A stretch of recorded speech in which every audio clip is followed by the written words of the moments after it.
Olá, sejam muito bem-vindos ao quadro Especialista Responde. E hoje iremos conversar com uma queridinha, né, que atende na Clínica Koala, com a nossa querida pediatra Graziele Andrade.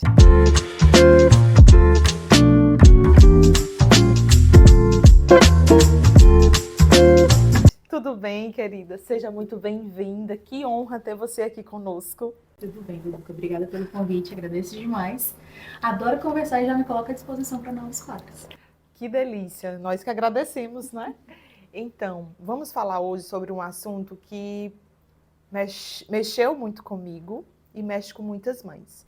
Sou mãe de 3, tive 2 meninas de parto vaginal e o terceiro também foi, mas foi um menino. Ao nascer, o natural era aquele bebê vir para mim, né, ter aquela primeira hora, e tivemos, mas ele nasceu com uma taquipneia transitória. E ele teve que ir para o oxigênio e, consequentemente, ele ficou longe de mim. E aquilo gerou muitas dores, né? Medo.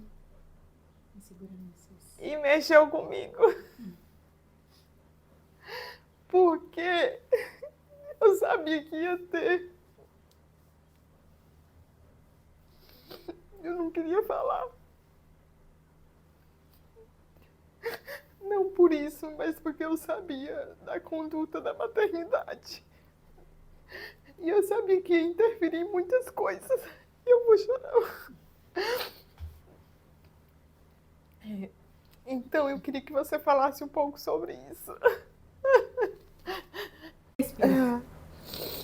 Primeiro, para tirar a culpa de você. Né? A taquipneia transitória ela acontece não por nada que a mãe faça, deixe de fazer. É uma coisa intrínseca do bebê. Né? Existem alguns fatores de risco que já são descritos e um deles você falou logo no início. Sexo masculino. Então a gente sabe que bebês homens, né, bebês meninos, eles têm uma maior propensão a evoluírem com taquipneia transitória. Né? Então vamos começar. O que é essa taquipneia transitória? Todo bebezinho nasce, ele está lá com o pulmão cheio de líquido, encharcado. Por quê? Porque lá dentro ele respirava, dentro do útero, ele respirava, mas ele respirava água. Né? Então, consequentemente, ele todo era água. E logo que ele nasce, né, ele nasceu, passou pelo canal vaginal, falando do parto natural, ele é espremido. Sim. No que ele é espremido, e ele dá aquele primeiro respirada de ar, esse pulmão se abre, esse pulmão que é como uma esponja toda encharcada, ele é espremido também no canal de parto e ele é aerado, e ele consegue respirar. Então esse líquido ele é tanto jogado para fora, espremidinho entre aspas, mas ele também é reabsorvido pelas células do pulmão.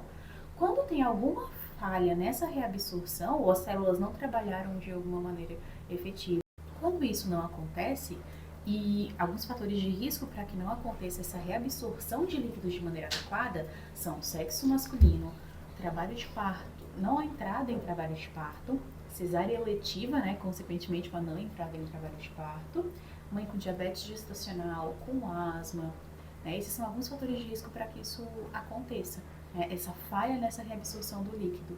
Então esse bebezinho ele tem um trabalho respiratório maior. O que é um trabalho respiratório? É a força que ele faz para respirar. Então a gente vê alguns sinais nesses bebês que têm essa taquipneia transitória, que são respiração rápida, às vezes alguns barulhos ao respirar que a gente chama de gemência, né? Isso indica que esse bebê está tendo muito esforço para respirar. Ele está precisando exigir musculaturas outras para auxiliar nessa respiração, que deve ser uma respiração tranquila e leve, tá? Mas o que eu trouxe para ti no início não foi nada que você fez ou deixou de fazer. Foi porque você teve um parto normal, teve um tempo dele, teve tudo. O único fator de risco é uma coisa que a gente não controla, que é o sexo masculino. Isso. É sobre isso, né, que a gente quer falar. Porque geralmente uma das causas é a cesariana, né? E geralmente quando acontece qualquer coisa que a mulher saia dessa sala de parto sem um bebê junto, que foi de um parto humanizado, que ela desejou e tudo, as pessoas vão sempre achar que está relacionado, ou culpa essa mulher porque está relacionado pela via de parto, onde na verdade a gente acabou de saber que não tem relação, né? E isso é muito forte para a mãe, para você que está aí do outro lado, você sabe do que a gente está falando. É muito forte. E a gente que tem o conhecimento, a partir do momento que meu bebê se ausentou, e ele deveria, eu quero que a gente fale sobre isso, porque o tempo é curto, né? Ele vai para o oxigênio, mas logo, logo ele vai para você. E o meu não foi.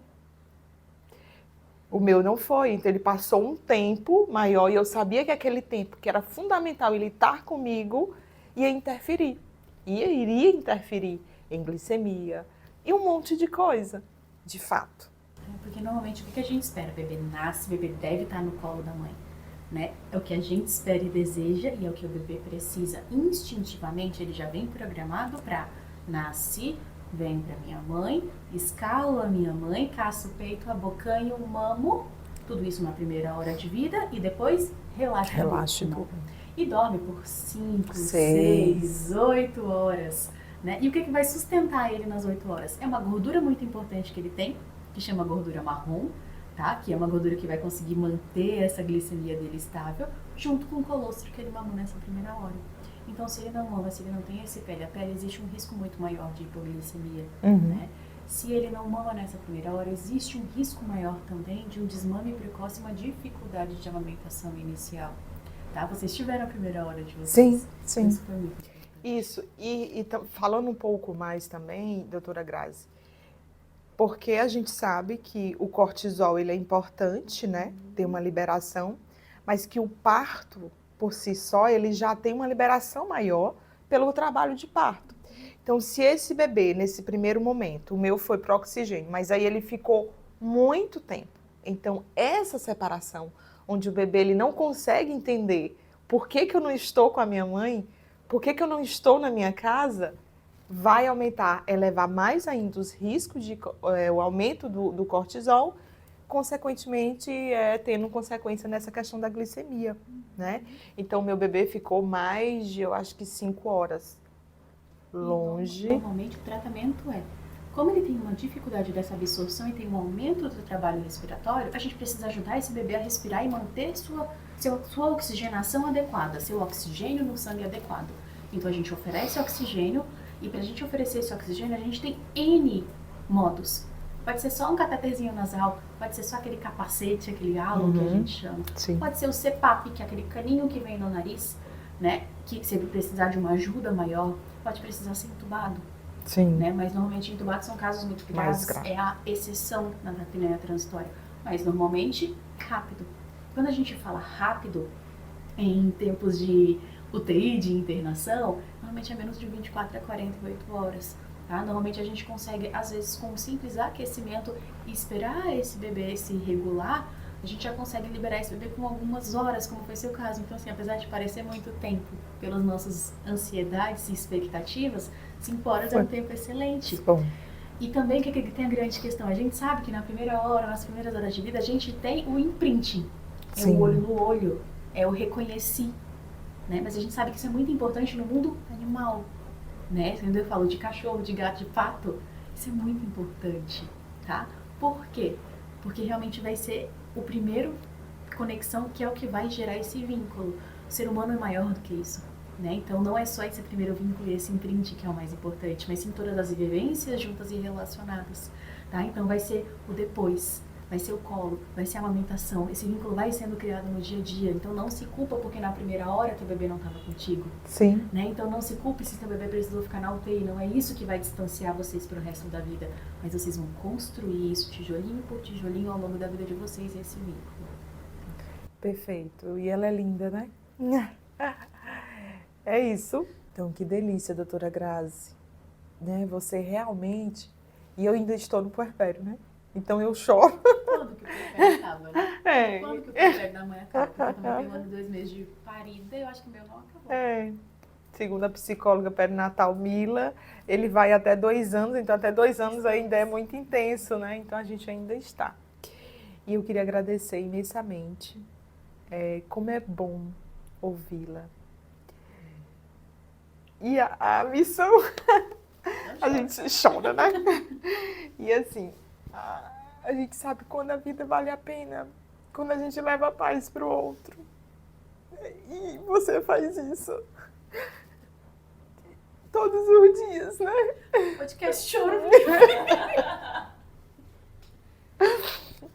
E assim, agradecer a Deus por sua vida, que você continue sendo a pessoa que você é, levando paz para as famílias. Porque tudo que uma mãe deseja, precisa, ela não precisa de doutores cheios de protocolos. Ela precisa se sentir acolhida com alguém com simples palavra que dê essa tranquilidade, né? Que faz com que esse puerpério seja mais leve. Então, muito obrigada, viu? Deus abençoe e é um prazer. A casa é sua, sempre estamos aqui e é uma honra tê-la aqui, tá bom? Obrigada. Muito obrigada.